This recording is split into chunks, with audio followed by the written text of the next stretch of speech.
again. So today we're going to review a little bit from what we did last week from Unit 3, the start of Unit 3. We're going to review this morning a little bit. So I've got like 4 questions, and I want you to work through these, and then we'll talk about these questions.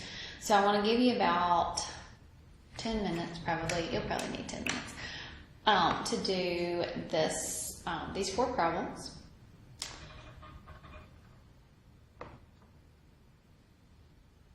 Okay.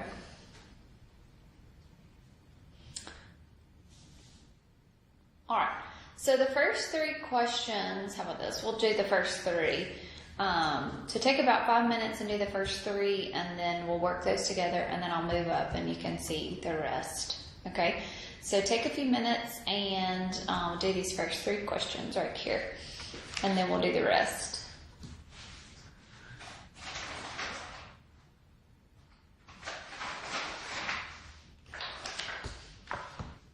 Okay, so let's look at number 1. Number 1 says, what quadrant is C in? So the point C, what quadrant is that going to be in? And that would be, remember, it goes 1, 2, 3, and 4. So that would be the 4th quadrant. Okay. What ordered pair is associated with -1, 4? So -1 is going to be this way on the x-axis. So this would be -1, and up 1, 2, 3, and this is the 4 of the y value.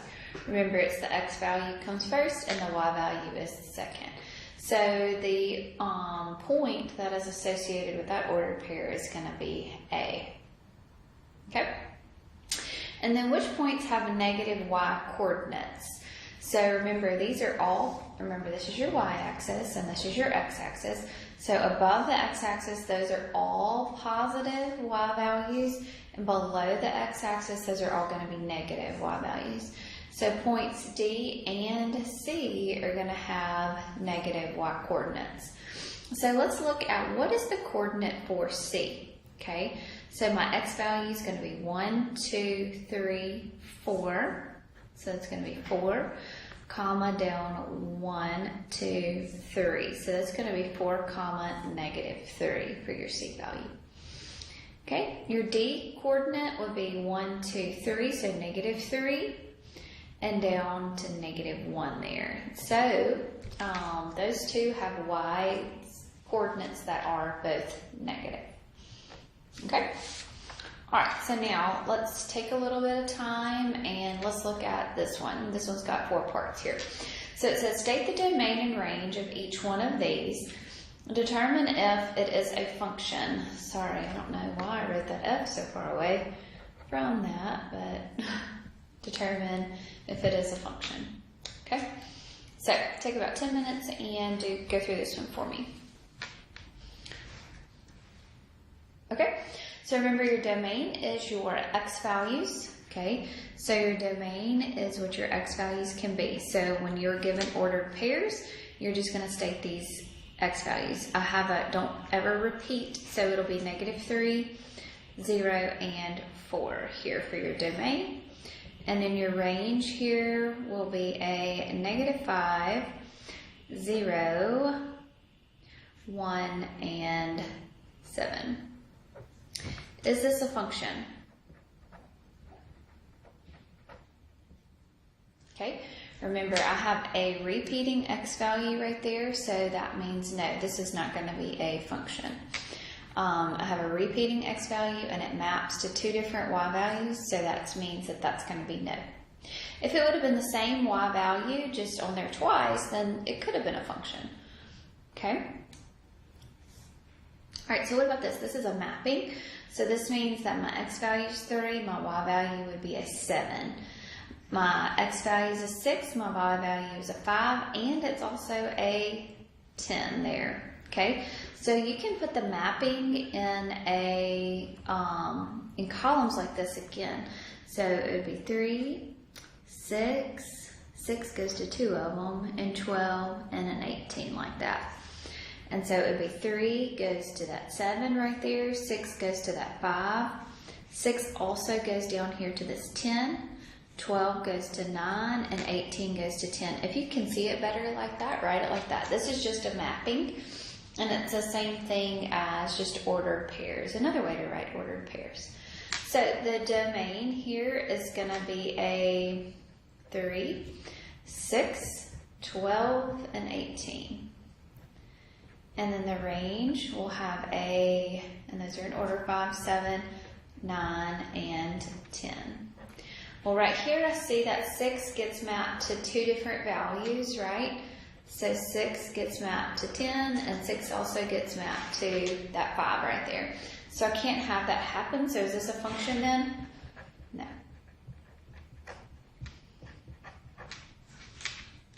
Good. Okay. All right, let's look at this one. See here. So C and D, I gave you 2 graphs to look at and determine the domain and the range. Okay. So when you're looking at a graph, the domain here, we're going to be looking at your x, what it looks like on the x-axis. So here it's going to be all real numbers, because if I'm looking, it's just going to keep going in the negative direction, and it's also going to keep going in the positive direction. This is positive x direction.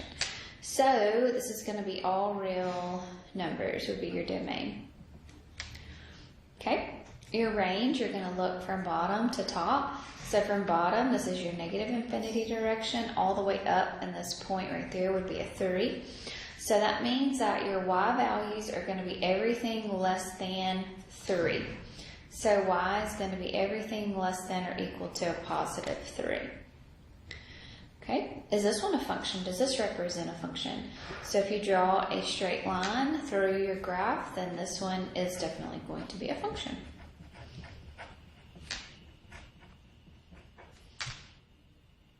Okay. All right, so this one, the domain over here, you look from left to right, so from the negative infinity direction, and then all the way up, you have a stopping point here at 2. So that means that x has to be everything less than or equal to a 2.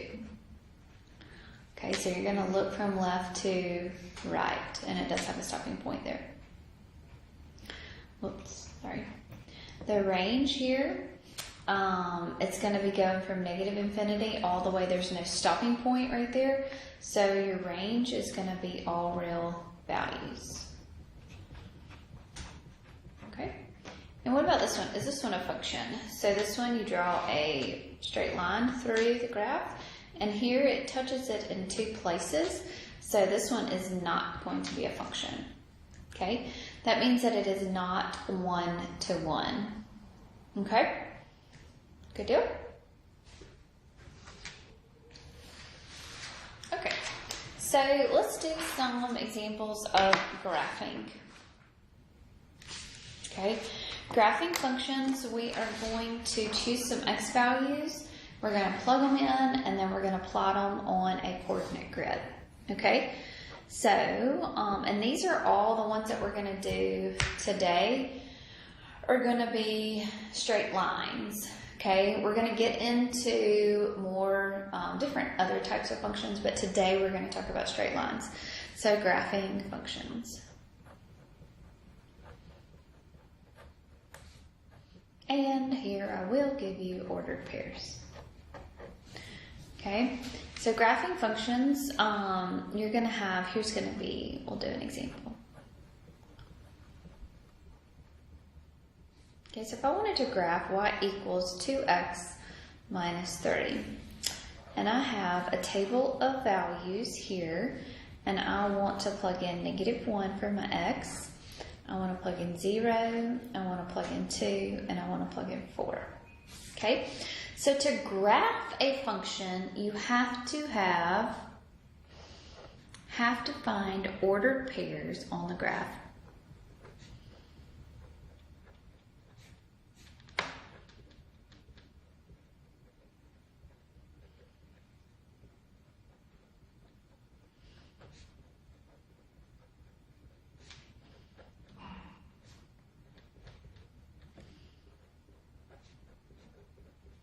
Okay, so when you find these ordered pairs, then you are going to plot each one of those ordered pairs.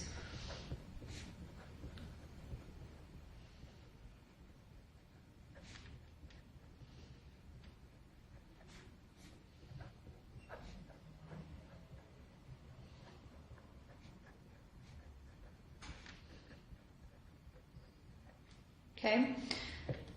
And when you plot these, they're going to line up into a straight line. Okay?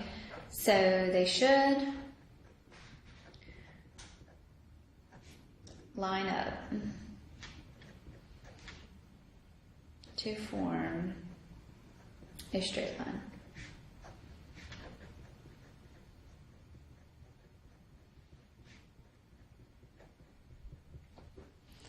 Okay? All right. So let's do our example here. So I chose some x values here, and for right now, I am going to just go ahead and give you all the x values, and all you'll have to do is solve for y. So I think you can do that. Okay, so for this first one, so when x equals a -1, everywhere I see a x, I'm going to plug in a -1 there. So it's going to be -2 times 2 times -1, which is a -2, minus a 3, which is going to be a -5. So the y value associated with that x value is going to be a -5. So when x equals a 0, I'm going to plug in a 0 everywhere I see an x. And the y value associated with that when I plug in a 0 is going to be a -3. So now you're just going to fill in your table here. Okay, so x equals 2, so we're going to plug in a 2 everywhere you see a x. So 2 times 2 is a 4, 4 minus 3 is a 1. Make sure you fill in your table there. So then x equals 4 here, so we'll have y equals 2 times 4 minus a 3, so 2 times 4 is an 8, 8 minus 3 is a positive 5. Okay? And let me see. Put that in there. I don't think I do there. Sorry.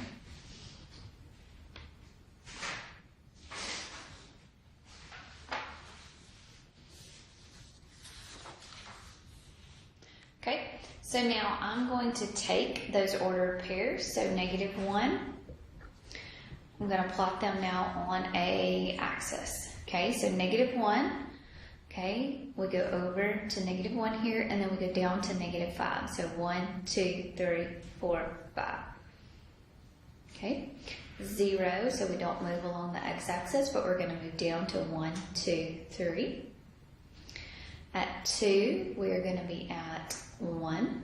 So we're, oh, that's a positive 1, I'm sorry. 2, we're going to be up at a positive 1. And then at 4, so 1, 2, 3, 4, we're going to be up at 5. 1, 2, 3, 4, 5. So this is going to be a straight line if you connect your dots here, and it will graph into a straight line. Okay. Good deal? All right, so let's do another example here. So I want to graph this one.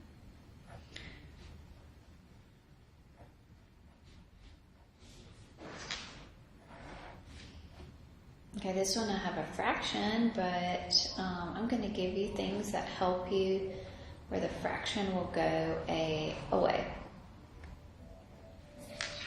Okay, so I'll try to do this one, graph this one.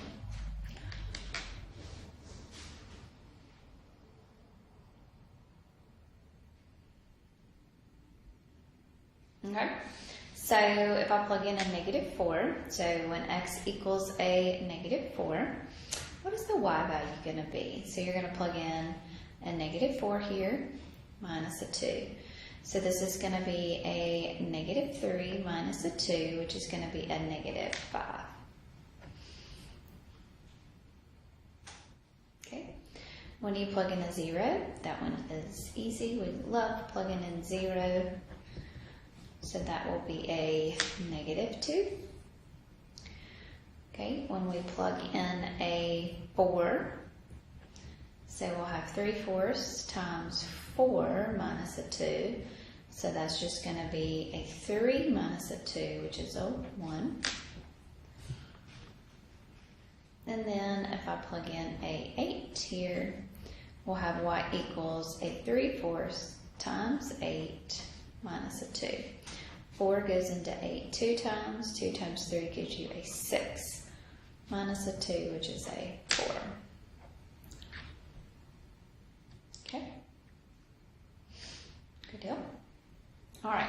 to do this one on the same graph because I don't want to run out of, for some reason I thought I had some more graph paper up here. So I'm going to do it in orange though. Okay, so -4, so you'll go over to -4, 1, 2, 3, 4, and you'll go down to 5. 1, 2, 3, 4, 5. At 0, you're going to be at -2. At 4, 1, 2, 3, 4, you're going to be at +1. And at 8, 1, 2, 3, 4, 5, 6, 7, that would be like about here. You're going to be at 4, 1, 2, 3, 4. Up there. It's not perfect because I don't have that. And then you will connect your dots here.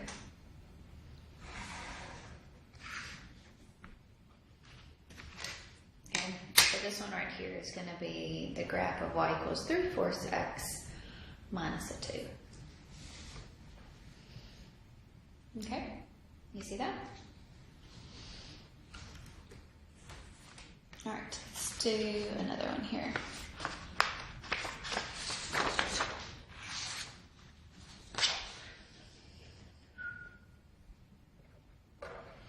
So you'll graph this one for me. Y equals a -x plus a 1. The x values that I want to plug in are going to be a -3, a -1, a 0, and a 4.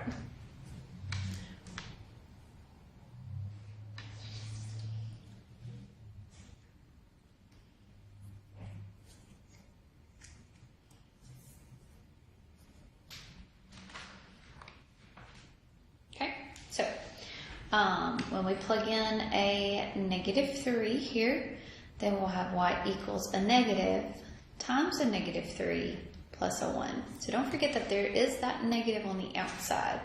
So you want to keep that. It's like multiplication if you want to think about that. So a negative times a -3 is a +3 plus a 1, so that's going to be a 4. Okay? If you plug in a -1, so you'll have y equals negative times a -1 plus a 1.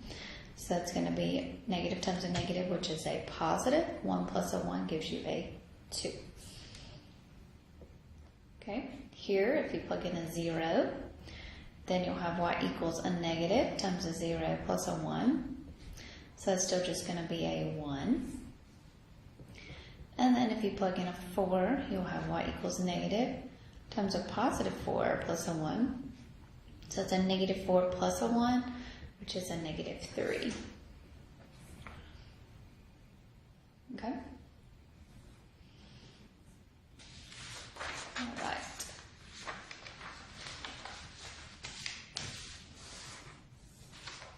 So if I wanted to plot this, then I would go to -3, so 1, 2, 3, and you would go up to 4. 1, 2, 3, 4.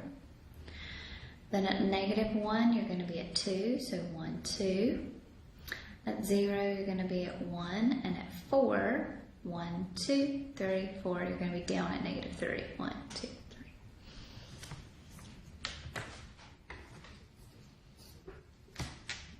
Okay, connect those dots. There.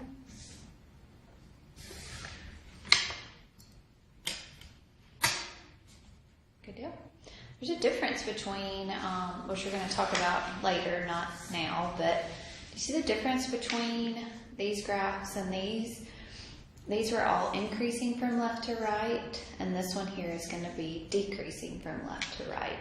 So I just want you to be able to see that right there. Okay. Let's do one more graphing. So I want you to graph y equals a -1/3 x plus a 1. When your x values are -3, 0, 3, and 6. So take a minute and try to do this one. Okay. So if you plug in a -3 for your x, then you're going to have a -1/3 times a -3 plus a 1. So same thing, I have a fraction. A -1 times a -1 is a +1. So 1 plus 1 gives you a 2 there. Okay. Here, if you have a 0, then you're gonna have a negative 1/3 times 0 plus a 1. Remember, we love zeros, so this is just gonna be a 1. If you plug in a 3, then you are gonna have a negative 1/3 times a 3 plus a 1. Well, that 3 over 3 goes away, and you're gonna be left with a negative 1 plus a 1, which is a 0. And then, last but not least, if you plug in a 6, so you'll have a negative 1/3 times a 6 plus a 1. 3 goes into 6 2 times. 2 times negative 1 is a negative 2. And a negative 2 plus a 1 is a negative 1. Okay, so I'm going to do this one on that same graph, I'm sorry. And I'm going to do it in orange. But negative 3, so at negative 3 you're going to be at 2. So 1, 2, 3, up to 1, 2. 0, you're going to be at 1, so same y-intercept there. And then at 3, 1, 2, 3, you're going to be at 0. And then at 6, 3, 4, 5, 6, you're going to be down at negative 1. So there's a difference in this one. See how the slope is changing, the steepness of this line changes. So I want you to be able to recognize that, how they look different. Okay, so the orange graph is the one that we just did. So y equals a negative 1/3 x plus a 1. Okay. All right. So that is graphing so far. And then if I gave you, given a domain, then if I wanted you to find range, that would be exactly what we were just doing right there. Okay.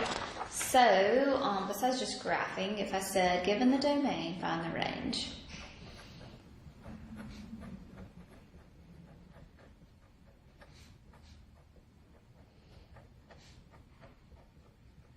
So, what I mean by that, so here is a function, y equals 3x plus a 1. The domain is going to be negative 1, 0, 1, and 4. So your domain means what? Your x values. So what you have been given right there are your x values. So to find the range, you want to plug each x value in. So what you're going to do is plug in a negative 1 for your x. So you're going to have y equals 3 times negative 1 plus a 1. So that'll be a negative 3 plus a 1, which is going to be a negative 2. So it's going to be part of your range, right? So your other x value is going to be a 0. So you're going to plug in 0 for your x. So your y value there is going to be a 1. Your x value of a 1, then you'll have 3 times 1 plus a 1. So that will be a y value of a 4, which will be in your range. And your x value of a 4, then you'll have a 3 times 4 plus a 1, which is going to be a 13. So there you go. You just found your range. Because what does range mean? Your y values.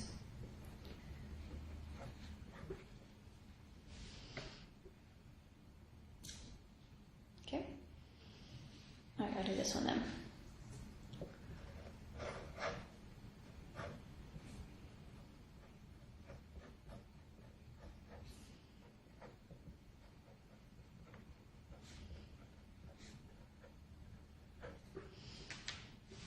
Okay, so I want you to find the range given the domain.